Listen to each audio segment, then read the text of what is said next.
dia le dimy taona samy manao défi isika hoe tena androso marina ve Madagasikara ary tokony andraikitra amin'izany ny olo voafity rehetra ao anatin'izany filoham-pirenena ao anatin'izany izay solombavam-bahoaka dia jerevantsika eo hoe tena nanao ny asa marina ve nisy zavatra mivaingana marina ve tao anatin'ny dimy taona vitsy zay dia mitsara indray vahoaka avy eo inona ny tokony zavatra atao famorizana ny zavatra rehetrarehetra zany mbola hitsanao solombavam-bahoaka ihany ve sa hiditra any amin'ny sehatra somary ambonimbony kokoa noho izay fa dia alao aloha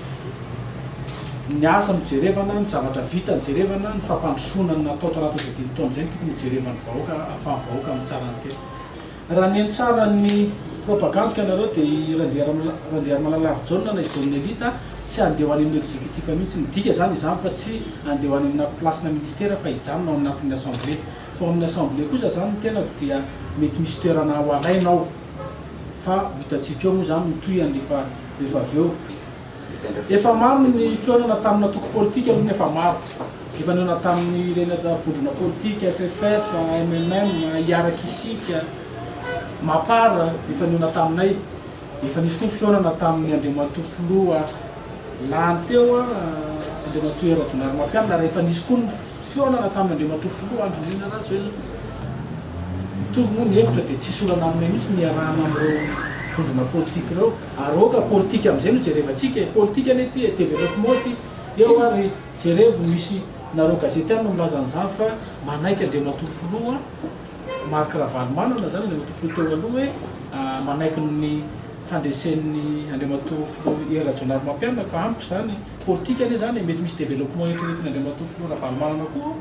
mba ahafahany miaraka amin'izany ka amiko tsy dia hitako ny olana fa tokony any fampandrosoana zany jerevantsika vahoaka aloha tena miasa marina ve tena nanao zavatra marina ve solombavam-bahoaka aloha sa tsy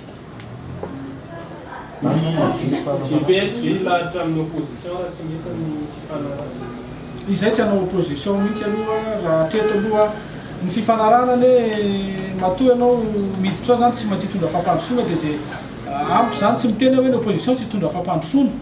fa atreto aloha zany mbola samy mieritreritra an'izay zay hoe hanao opposition ny GPS laharam-pameana aminay zany zao dia ny fionana amin'ireo fondrona politika ahafahana miaraka miditra amin'izy ireo miara-miasa amin'izy ireo zany ahafahana mijery ny ataontsika hoe premier ministre vaovao zany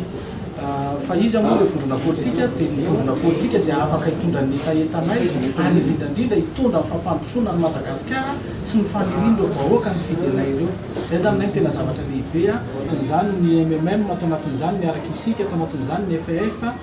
FFF atao anatin'izany ihany koa ny MTS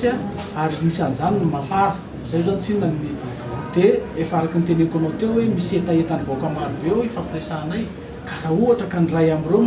vonona hitondra ny etaetanay dia mazava ho azy araka amin'izareo zay tsy ambany misy ny arahany amin'izareo hitondra ny fampandrosoana ho an'ny Madagasikara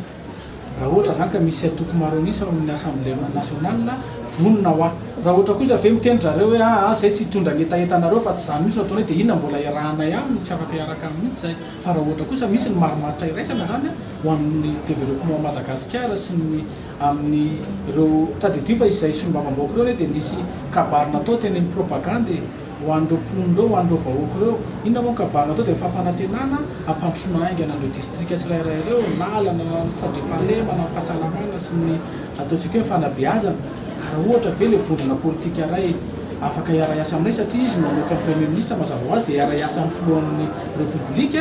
tadidio fa nao amin'ny article 54 ane ny filohan'ny république ny mamoaka no ataontsika hoe manendry zany